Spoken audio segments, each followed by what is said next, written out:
Good morning mga ka-Rockhouse. Yan, kamusta po tayong lahat? June 28, araw po ng Miyerkules. Yan, papunta tayo ng Phase 5 ngayon. Bali, meron tayong inaasahan na delivery para sa mga roofing and gate materials. Ito po yung mga trusses, mga tubulars na materials galing hardware. Tapos meron din tayo paparating na steel deck galing naman po sa CMT Metal Roofing. Tapos doon naman po sa phase 2, ipagpapatuloy lang po natin syempre yung overall paint gamit po yung varnish method. Ayan, nila Kuya Dindo at saka ni Jamil. So bali mga karos, samahan niyo po muli kami ngayong araw po ng Miyerkules sa mga magagawa po namin dito sa dalawang ongoing project namin. And enjoy watching po. Tara, let's go. Okay, dito na tayo sa phase 5. Hindi na natin inabutan yung nag-deliver ng bakal. Ayan, dami. Ayan si JP, good morning. Dito muna namin nilagay. Tapos ilalagay na lang po dyan mamaya uli pagka bago mag-uwian. Ayan si Master Jojo. Good morning. Si Bilog. Good morning. Ang bibigat ng bakal. Nandyan yung metal paring, Jo. Yung additional na 4. Ayun. Ito yung steel deck natin. Mating na rin. Ayan o, 4.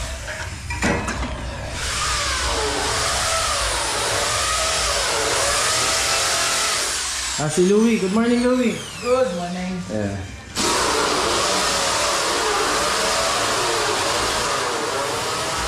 Mga bakal 1x3 yung gagamitin dito. So kahapon nga po pala na final na namin ni ma'am yung design nitong gate at saka dito sa fence grills natin dito. Yung 1x3 na lang yung gagamitin, puro pa horizontal. Tapos 2x2 para sa mga bracing natin. Tapos yung metal framing 2x3. May hanger tayo dyan or sampayan. Tapos yung pinaka hanger ng mga drop light 1x2. Yan yung mga gagamitin natin. Tapos 2x6 para naman po dito sa may harapan niya. Yan ay magiging parang sinepa niya, 2x6. Tapos 3/4 by 3/4 isa. Ayan o, yung maliit na bakal na yan para sa sampayan. Pakadami niyan. Ayan o. Opla.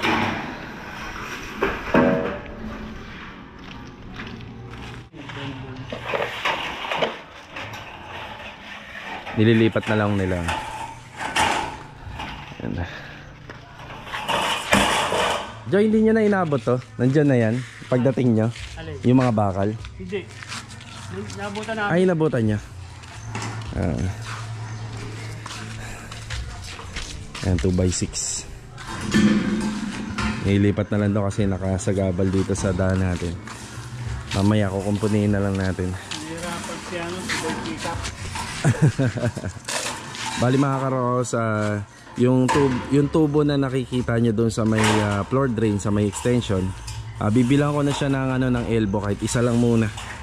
Tapos bibili tayo ng para naman po sa fittings or yung sa ventilation, yung daanan ng magiging exhaust fan ng rain hood. Bibilan na rin natin para sa magiging butas nitong ating steel deck pataas. Patayin ko nga muna yung sun sa taas para doon tayo. Okay, ito yung tinutukoy namin, yung orange pipe na yan, yung nakikita nyo. Irerekta na namin yung yung butas. So para hindi na tayo magbubutas dun sa slab. So ibig sabihin nyo nakalinya na pataas. Tapos yung para naman sa tubo nito. So may exhaust fan naman lagi dyan. Tapos dito sa gitna. Tapos dito yung rain hood na mag-aabang na kami ng tubo doon namin nilalagay lahat. Yan nakikita nyo na sa ibang mga video namin. Sa isang part lang namin siya nilalagay para sakaling gustong gamitin ni client yung flooring dito na ginawa natin, at least maluwag, di ba? Hindi yung nasa iba't ibang part. So lalagay natin siya dun lang. Tsaka para kapag pinataasan nila to, nandun lang sa iisang area yung mga linya. Dudugtungan na lang yung pataas. So electrical pa rin. Tuloy pa rin tong electrical kapag ginagawa yung mga ceiling. Ito may ceiling na. Ayan, may ceiling na rito. Dito naman si Louie. Ayan. Uy, maganda sana yung bagong matakloban na naayos muna yan yung sa likod. May epoxy na tayo dyan.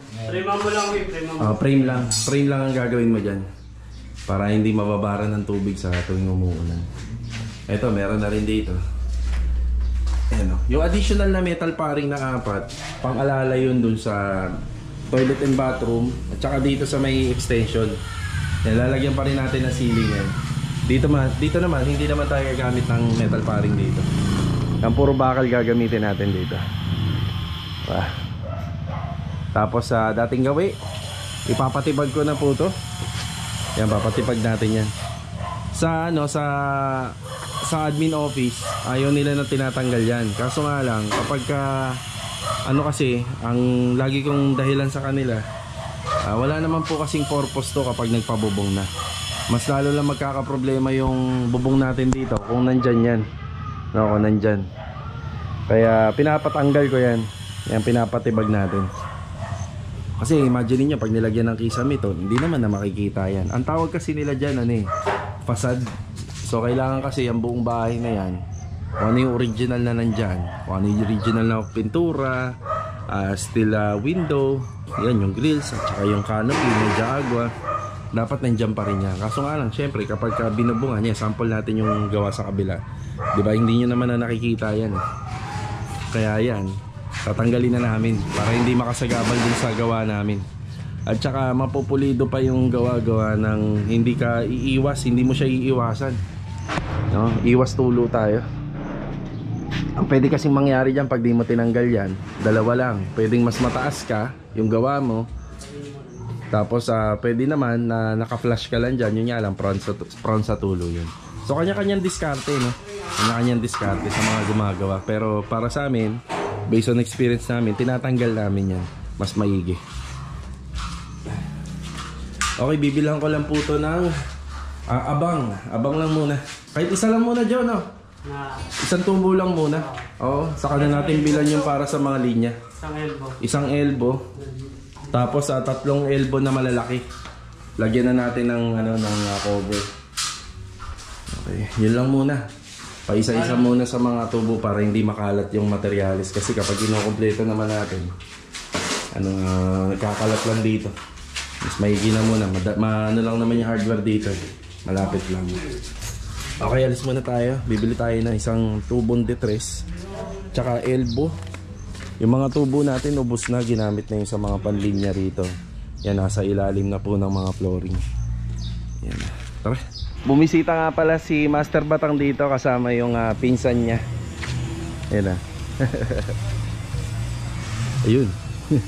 Hindi ko na ng video kasi nagkakwentuhan kami rito. Yung pinsan niya, hindi ko na rin natanong yung pangalan. Napasarap yung kwentuhan. Sana kumuha sila ng bahay dito. Yan, chinek nila rito kung ano yung itsura, ano yung laki. Yan. Lagi rin pala nanonood ng vlog natin. Maraming salamat. Ito, meron tayong delivery na lang, hindi ko na binili.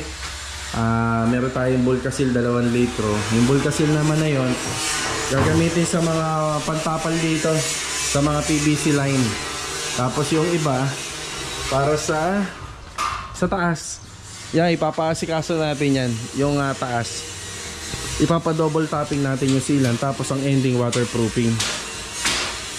Tapos yung PVC pipe na detres, elbow, yan, meron tayo. Saka yung Sahara, nabanggit ko pala yung Sahara, wala na dati. Hindi pa tayo bumibili kasi makakasikip lang dito. Bali gagamitin naman yung Sahara sa mga plastering ng wall. Tsaka ito, malaki to. Yan, kabilaan dito. Yan, isang box, bumili rin tayo. Di-deliver na lang ni Sir Mark dito.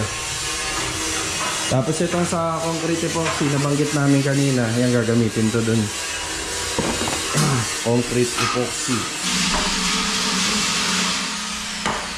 Mahaba-haba yan yung lalagyan dyan. Dito, sa gilid, pati dyan. Lagi naman natin ginagawa yan. Gawi, barena muna. Ayan, babarena si Louie. Bale, ito mga karosa, may bumisita rito sa site si Sir RJ from Paranaque, no? Pero meron siya kinuhang bahay dito sa Phase 5. Ayan, shoutout kay Sir RJ. Sir, baka may gusto kang batiin dyan. Binabati ko yung misis ko sa bahay, si Lisette, saka yung 2 kong anak. Nandito ako sa kinuha natin bahay sa Phase 5. Dito si Sir Lee, napakabait sa personal. 2.5 years agad na ata ako nanonood ng Lee Naki vlog. Yeah, maraming salamat Sir RJ. So sir, congratulations sa bahay. Thank you, thank you. Okay, dito na yung delivery natin. Bali, isang isang elbow lang ng D2, 6 na D3 at saka isang PVC sanitary pipe lang muna na D3. Tapos ito yung ating waterproofing, isang box po yan. Tapos Bulkasil, 2 litro. Yan muna. Okay na, delivery natin. 1990 tsaka 2080. Yan. Yes. Hindi na tayo lumabas.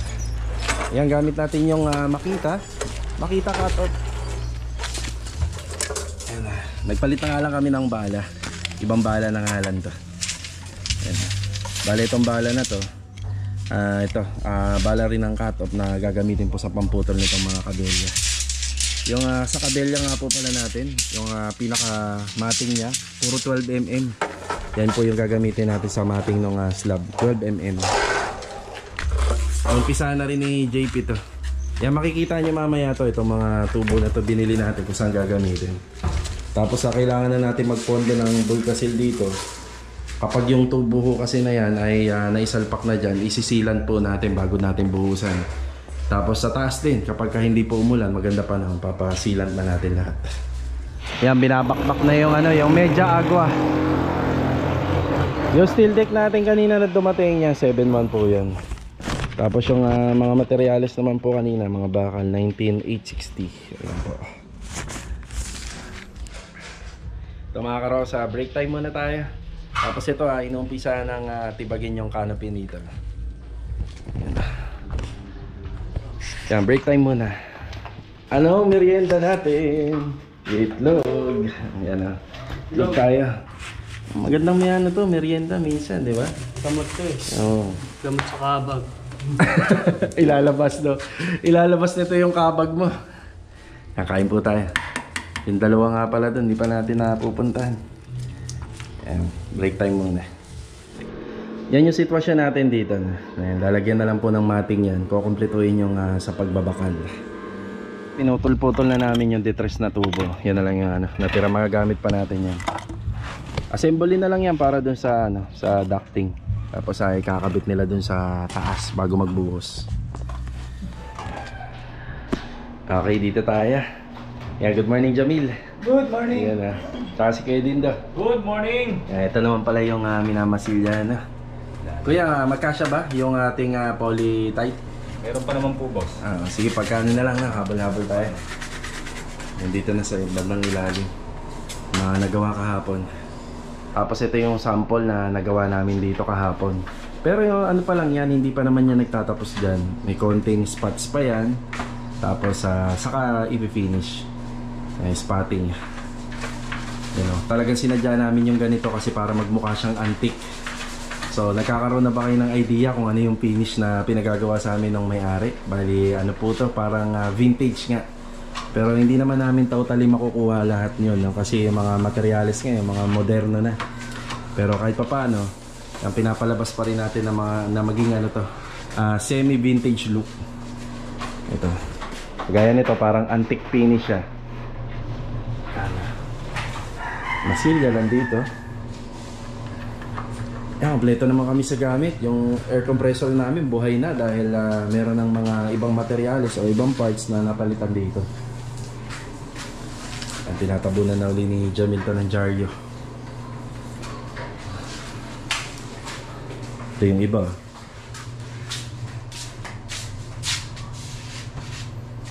Ito yung ating pintuan. O, diba?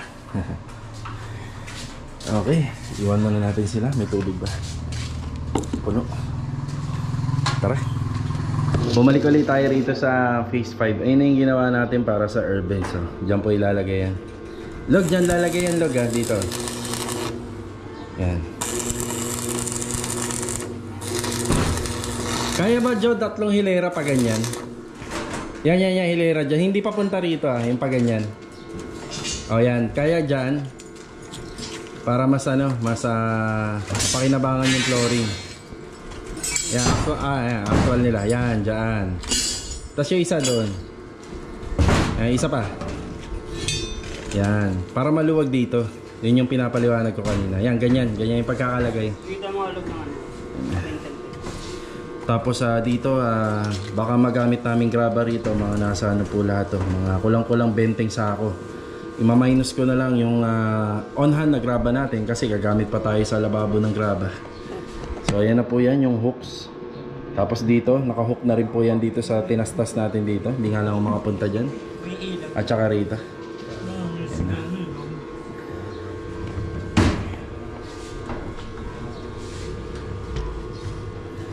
Yan, binibilogan na lang po nila yung bubutasan nila dyan. Yan, sa floor drain, bubutasan din po yan doon.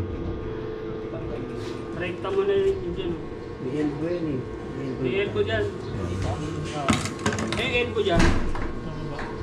Sa baba, meron na akong binili dyan sa baba. Isang dedos na elbow.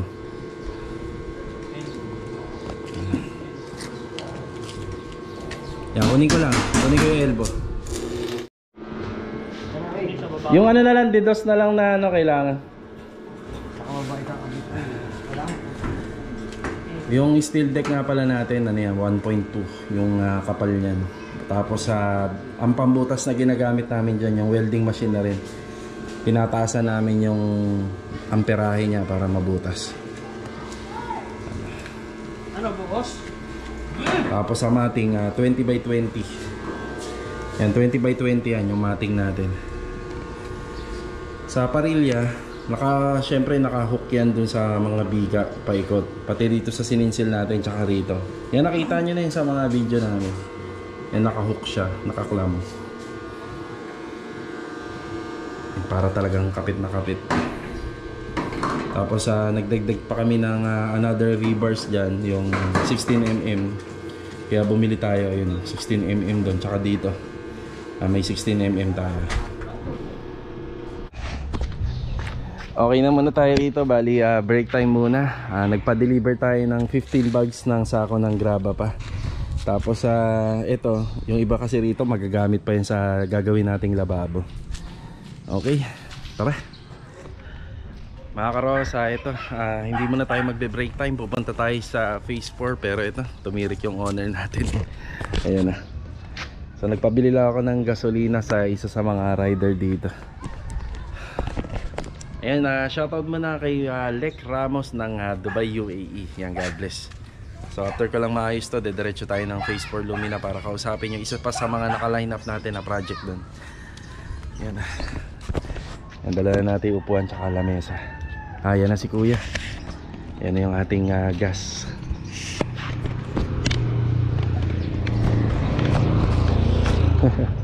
Okay na, boss?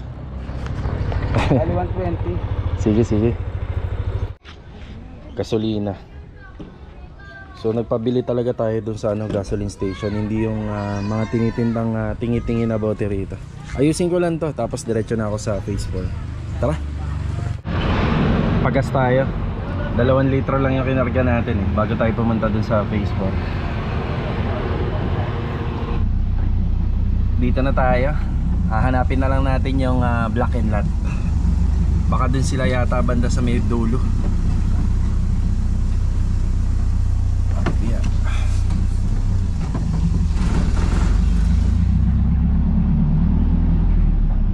Okay, dito na tayo. Bali corner area, laki. Laki ng kanilang corner. Ayos. Okay na tayo rito. Yan o. Maraming salamat nga pala kay Sir Sir Jan. Yan, Sir Jan tsaka kay Ma'am Cheryl. May-ari po nito. Yan, umuulan na. Lakas oh. Bali 52 square meter lang po pala to. Maganda rin yung kakalabasan nito according to sa plano. Yan, abangan din natin. Tapos ito, ipapalakad ko na yung requirements nito. Tapos yung susi binigay na nila. Ayan, okay na tayo rito. Maraming salamat ulit.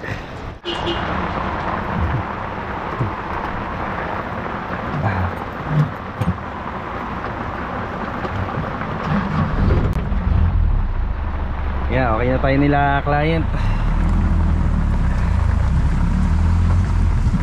Another project po ulit rito sa phase 4. Lakas ng ulan. Yeah, manananghalian muna ako mga karosa. Kita-kita na lang ulit tayo mamayang hapon. Bali mga karos, bago nga pala ako umuwi ng bahay, naisip ko yung slab na ginagawa namin dito sa Phase 5.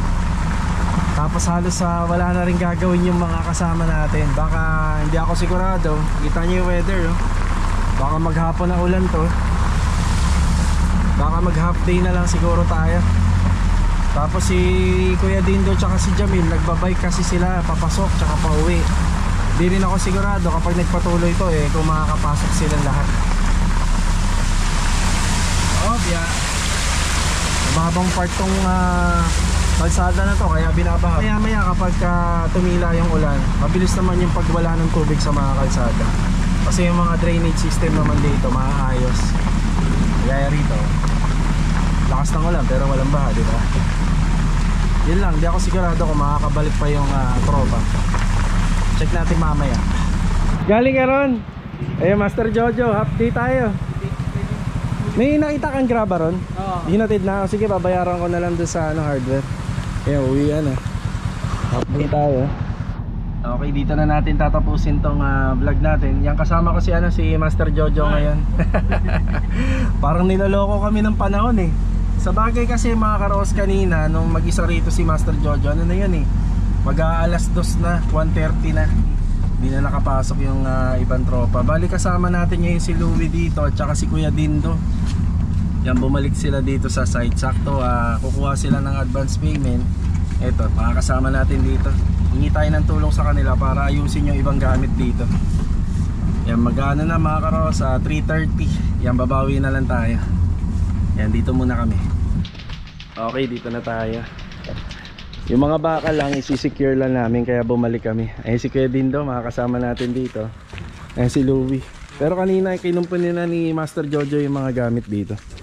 Tapos sa graba, ang ginamit niya palang sako nung naghatid ng graba, ito puro sako ng simento.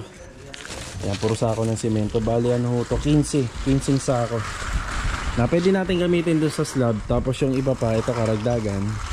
Tapos sa the rest para sa matitira na lang siguro kung hindi magkukulang para sa lababo. Ito isa-isahin namin na ipasok yung mga bakal. Paano kaya, Jo? Patong na lang natin dito? Oo, patayo na lang. Okay, sige.